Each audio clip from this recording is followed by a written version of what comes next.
La informalidad es demasiado marcada en Latinoamérica.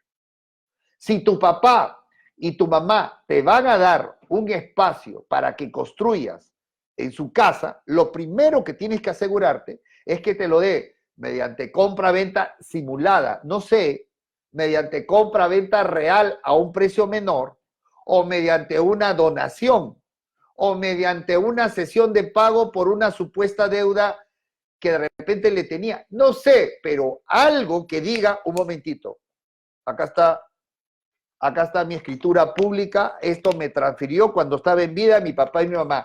Que eso se discute entre hermanos, que los hermanos quieran presentar una nulidad, que es una simulación, ese es otro tema.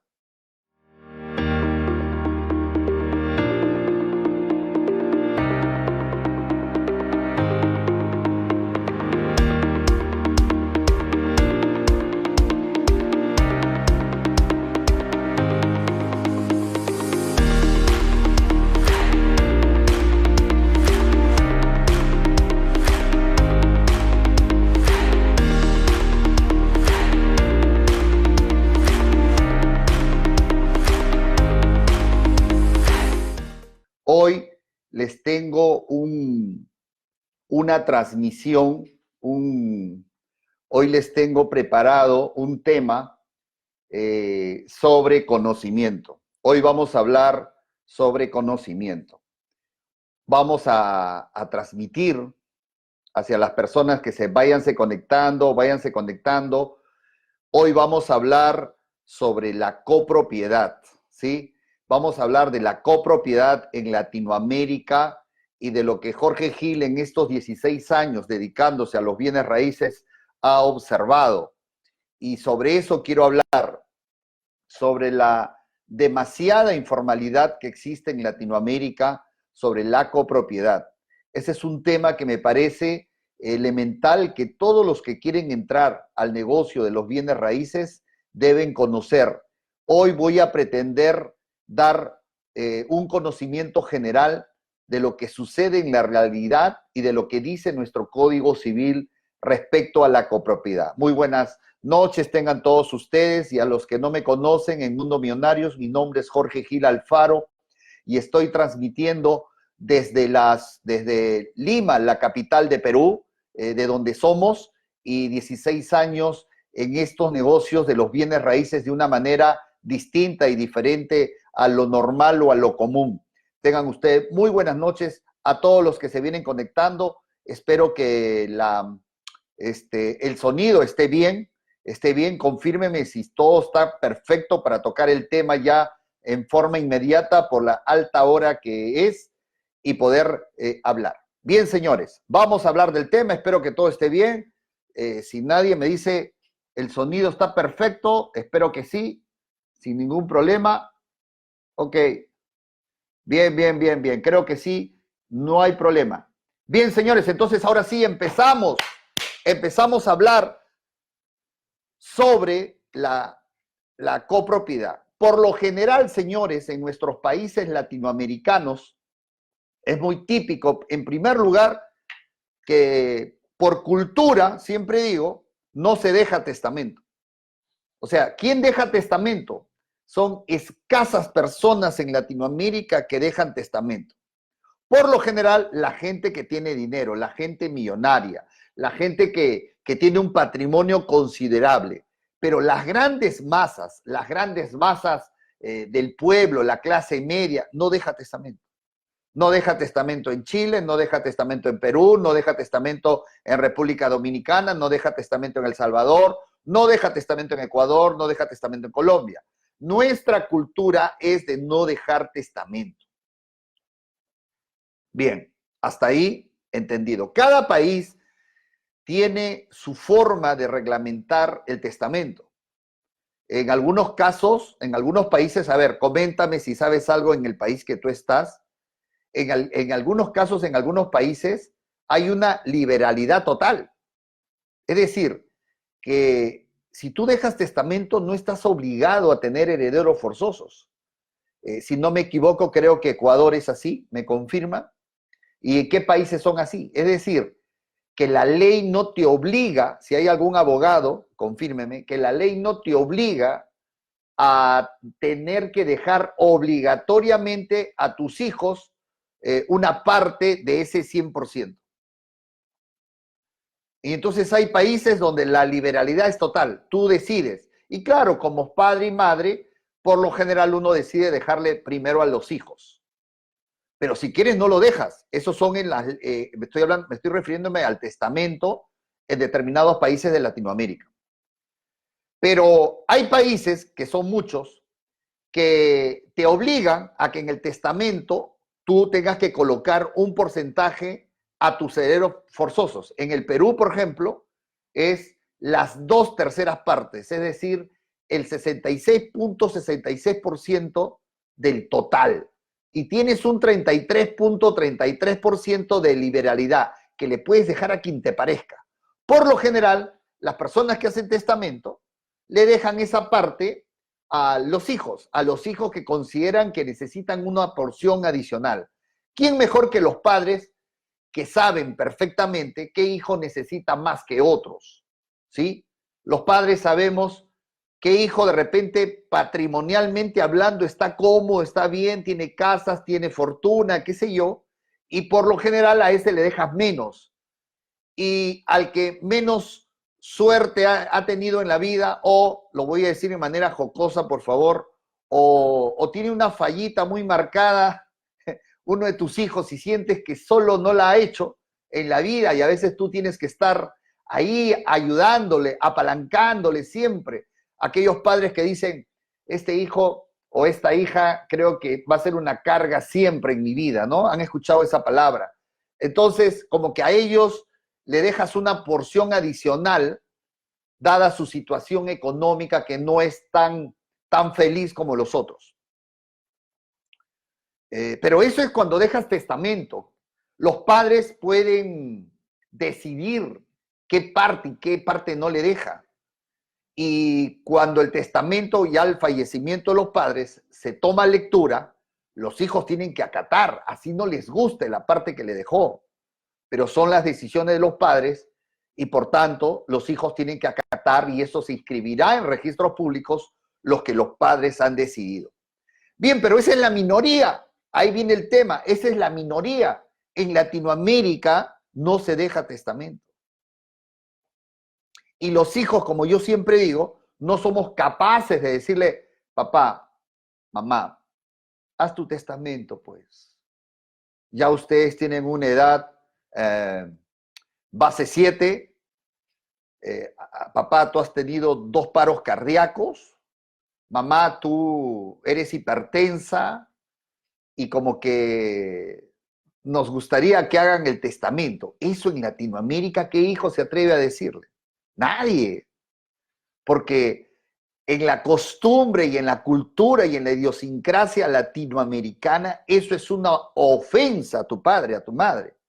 Yo siempre le digo en mis entrenamientos a manera de broma, probablemente haya un papá o una mamá que te diga que quieres tu herencia, mátanos, porita, mátame, acá está tu mamá, acá estoy yo, mátanos.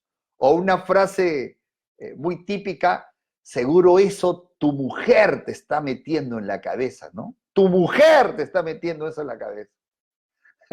Y yo lo digo a manera de broma, pero en parte real. O sea, los padres se sentirían muy ofendidos, se lo digas como le quieras decir, que hagan su testamento. Y entonces, ¿qué pasa en toda Latinoamérica? Por lo general, mueren sin dejar testamento. Lo que se conoce como, para los abogados, muere intestado. Intestado. Y entonces, cuando muere intestado, la ley en toda Latinoamérica es unánime. Dicen que los hijos tienen igual derecho. Igual derecho. Por tanto, si son 4, tendrán 25% cada uno. Si son 5, tendrán 20% cada uno del total. Y ahí es donde siempre digo, viene el gran problema. Porque los hijos consideran unos que tienen mejor derecho que el otro y consideran que tal hijo de repente ni tenga el derecho de nada. Ya no están los papás y mamás vivos para ser de árbitros, ya no están. Y entonces ahí viene el gran problema. Ahora, yo he titulado a esta charla la gran informalidad que existe en la copropiedad. Y eso es una gran verdad. ¿Quién no ha vivido en Latinoamérica o quién no sabe, o es tu caso, que tu papá y tu mamá en vida te dijo, hijo, construye al fondo, ahí vive tú, construye al fondo? A otro le dijo, hijo, tú construye el segundo piso, ahí construye, vive con tu señora, con tus hijos. ¿Se hizo un adelanto de herencia? No. ¿Se hizo una compra-venta así sea simulada? Tampoco. ¿Se hizo de qué? De palabra, nada más. Y entonces, ¿cuántos hijos han construido sin respaldo de ningún documento en una propiedad que está a nombre de papá y mamá? Pero ya hay 2 hijos que han construido ahí, han hecho sus departamentos al fondo donde su papá y su mamá le dijo, ¿verdad? Y eso es en toda Latinoamérica. El problema está que cuando mueren los 2, papá y mamá, legalmente todo aquello que está a nombre de papá y mamá en registros públicos pertenece ¿a quién? A todos los hijos. A todos los hijos. Imagínate un escenario típico en Latinoamérica, muy típico, de que papá y mamá, pero papá tiene otra sucursal, por decirlo menos. Es decir, también tuvo otra relación en paralelo y tuvo 3 hijos en otro canal, en otra sucursal, sí, se está entendiendo, ¿sí?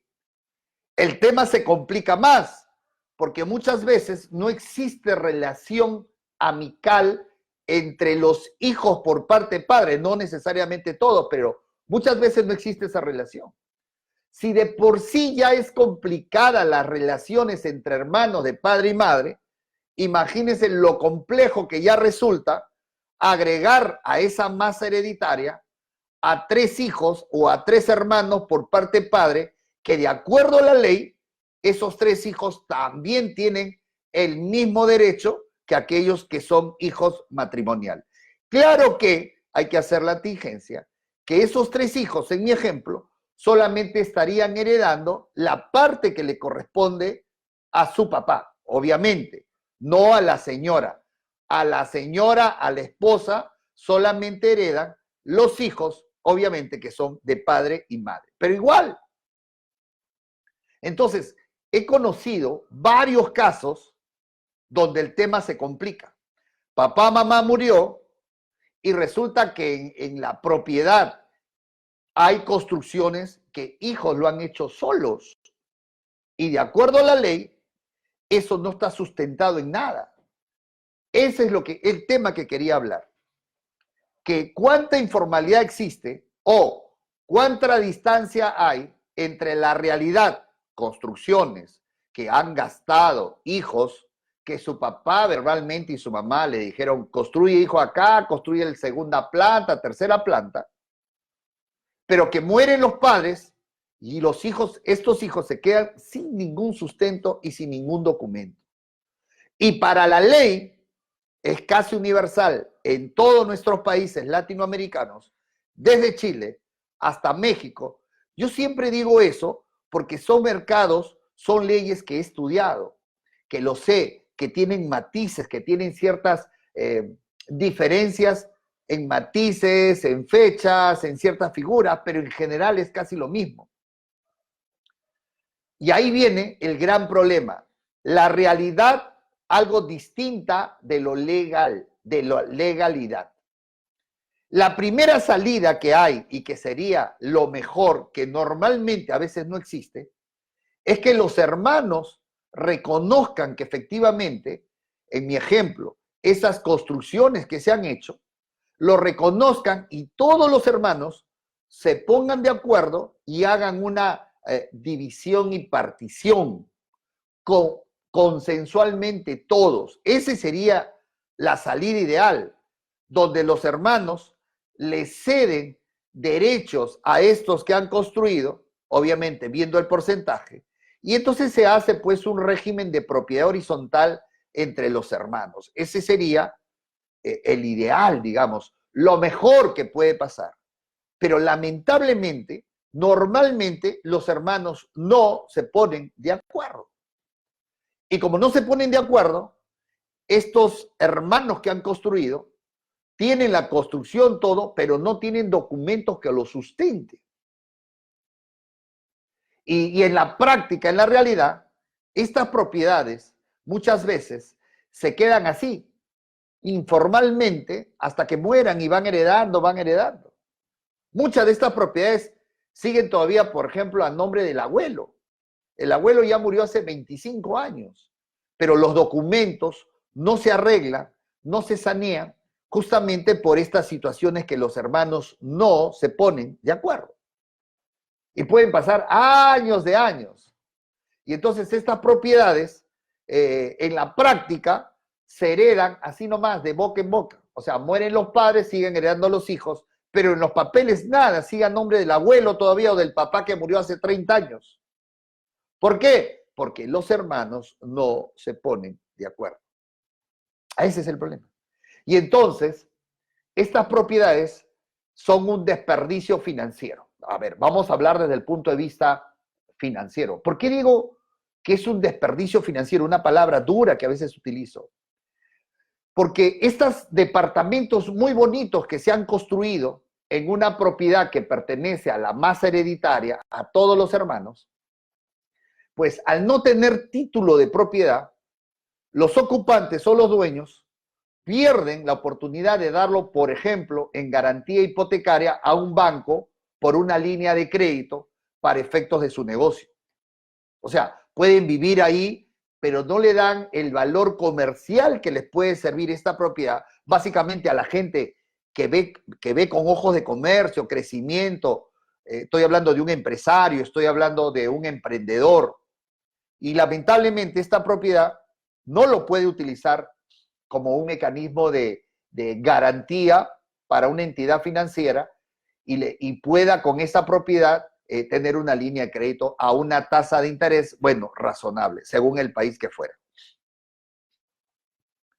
Pero el otro tema, el otro problema es que se corre el riesgo de la incertidumbre que va a haber en el futuro con estas propiedades. ¿Por qué? Porque imaginemos que ha pasado, que uno de los hermanos o uno de los sobrinos ya cuando ha pasado el tiempo dice, ¿sabes qué? Yo no quiero vivir en esto.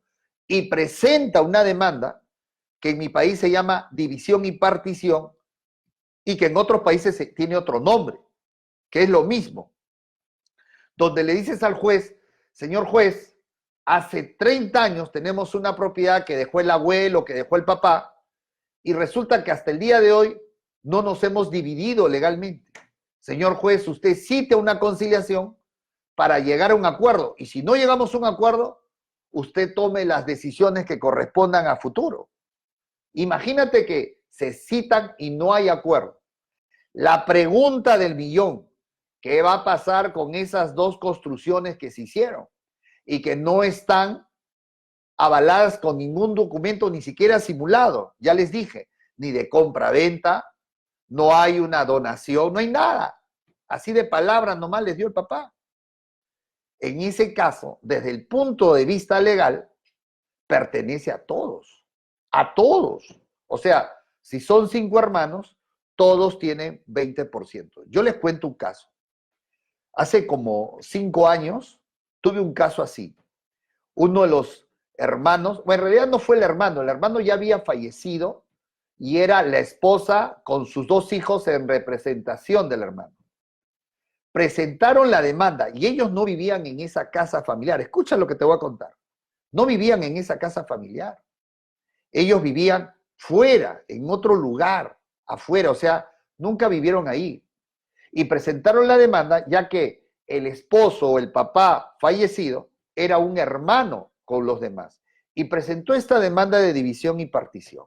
A sabiendas de que habían 2 hermanos que habían construido, uno en el segundo piso, todo el segundo piso, y otro en la parte de atrás había puesto un departamento también de 2 pisos, muy bonito y todo. Entonces ya se imaginan, presentó la demanda Y eso causó una bomba a nivel familiar. Peor todavía, porque era la cuñada que presentaba con los sobrinos, ya que el papá había fallecido. Y ellos decían, si mi hermano estuviera vivo, esto jamás hubiera pasado. Jamás. Y entonces sentían que esa cuñada era ambiciosa, que sus sobrinos eran ambiciosos, etc. Resulta que presentaron la demanda, continuó esta demanda, y la pregunta del millón que me hacen los hermanos, doctor, ¿qué va a pasar con lo que hemos construido todo? Le dije, vamos a tratar de negociar con la señora, o vamos a negociar, pero no quería cerrada la señora. No quería saber nada de arreglar y que el juez decida. Doctor, que el juez decida. Sí. Doctor, que el juez decida. Señora, pero usted es consciente que su cuñado ha construido. Yo no sé qué acuerdo, yo solamente estoy ejerciendo mi derecho. Hable con mi abogado. Así cerrada. Imagínate. Y los hermanos decían, doctor, ¿qué va a pasar? ¿Qué va a pasar? Que si no llegamos a un acuerdo, lamentablemente el juez va a decidir lo que dice la ley.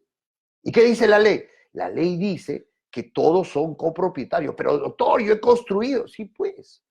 Pero tú construiste, y se lo digo a todos, a sabiendas que estabas construyendo en un terreno que no te correspondía a ti 100%. Tú estabas construyendo en un terreno que le pertenecía a tu papá y a tu mamá en vida. Y por tanto, no le vamos a echar la culpa. No, pero ¿cómo no? O sea, yo entiendo, pero no estaba dividido esa parte donde tú construiste, y se lo digo a todos. Entonces, la informalidad es demasiado marcada en Latinoamérica.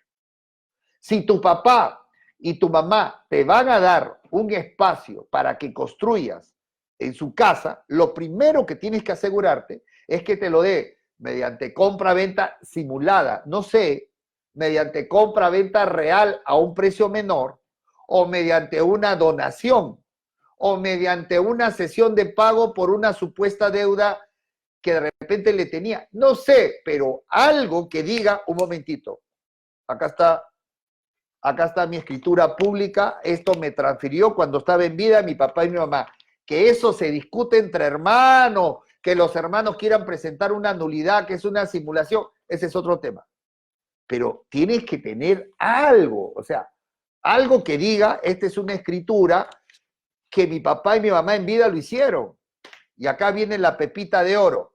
Si tú que me estás escuchando, tú que me estás escuchando en Mundo Millonarios, tú que me estás escuchando en mi canal, si tú tienes un familiar, es tu caso, es el caso de tu hermano, el caso de tu cuñado, el caso de un vecino, y el papá y la mamá hoy en día están vivos, aprovecha que están vivos para poder hacer o poder subsanar lo que no se hizo antes, y tú ya tienes viviendo ahí 10, 20 años, subsana esa situación ya que lo tienes vivo para que te haga la transferencia en vida, o te dé la donación, o te dé el anticipo, pero que te lo haga ya, ahora. Porque ellos son los dueños y ellos pueden firmarte esa independización. Y después, mañana más tarde, no depender de tus hermanos, que tienen otro carácter o otra forma de ver las cosas. Entonces, esa es mi sugerencia a toda Latinoamérica. Si está vivo. Ahora, si ya murió, como decimos en Perú, ya fuiste. Vas a depender de la voluntad de tus hermanos. Vas a depender de la voluntad de tus hermanos, de llegar a un acuerdo con tus hermanos para que te reconozcan eso, ¿sí? A ver, hay dos formas. La primera, la ideal, es que digan, hermano, estoy dispuesto a firmar la independización y la parte que tú has construido se queda contigo. Ya el abogado va a buscar la forma. Eso se llama compensar los porcentajes. Mientras haya acuerdo, cualquier documento se puede hacer para que tú tengas un título independizado mediante un régimen de propiedad horizontal respecto a ese departamento y esa construcción que has hecho. El problema está si no hay acuerdo. Ahí está el problema. Ahí, mire, yo conozco un caso ya terrible, fatal. No lo llevé yo, lo llevó un colega. Él nos contaba, siempre los abogados nos reunimos como amigos. Él contaba que tuvo un caso bien fatal. ¿Cuál fue el caso? El caso era que una hermana había construido el tercer piso. Todos los hermanos reconocían que el tercer piso papá y mamá les dio en vida. Y ahí construyó la hermana, para que viva con sus hijos.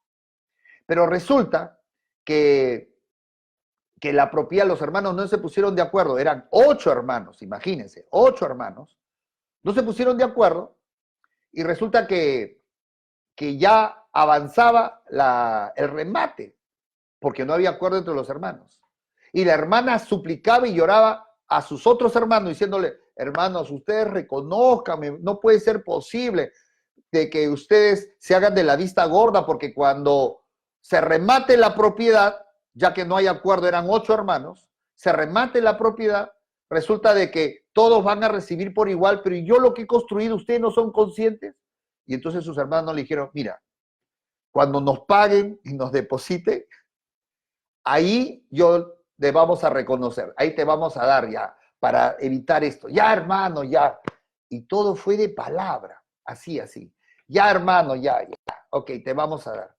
Cuando salió el remate, se lo adjudicó una persona y el juez entregó, el juez está obligado de acuerdo a ley a cada uno entregarle su porcentaje y le entregó a cada uno su porcentaje dividido entre 8 hermanos, a ver que te reconozca, pues. Ya cuando el dinero entró en su cuenta bancaria, la hermana fue a decirle a los hermanos, ya, dame lo que habíamos pactado, que no sé qué era el monto, ya, espérate, todavía no pasa el cheque.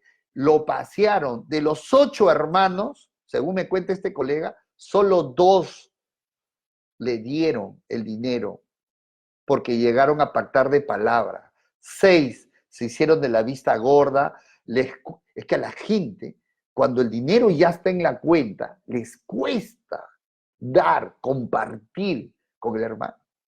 Y la señora a llorar, perdió todo el tercer piso. ¿No ves que el nuevo propietario se adjudica todo? Lo desalojaron y solo le reconocieron 2 hermanos. Y eso, señores, puede pasar. El dinero cambia caracteres. El dinero transforma.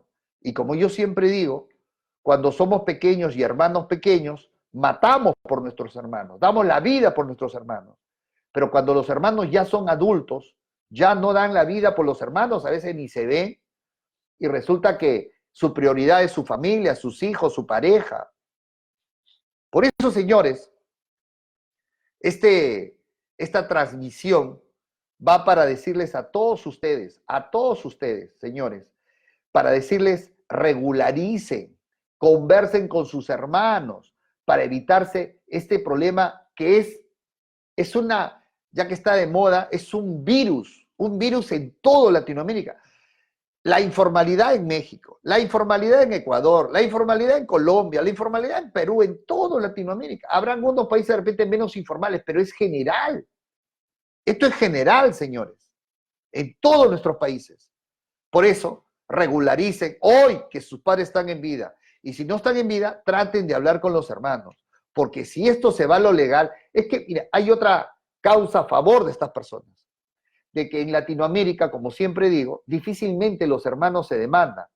Pero eso no implica que legalmente sea una bomba de tiempo que en algún momento puede explotar con una demanda de división y partición y todos tengan que repartirse. ¿Ok? Ese es mi mensaje. Gracias a todos ustedes. Chao, nos vemos.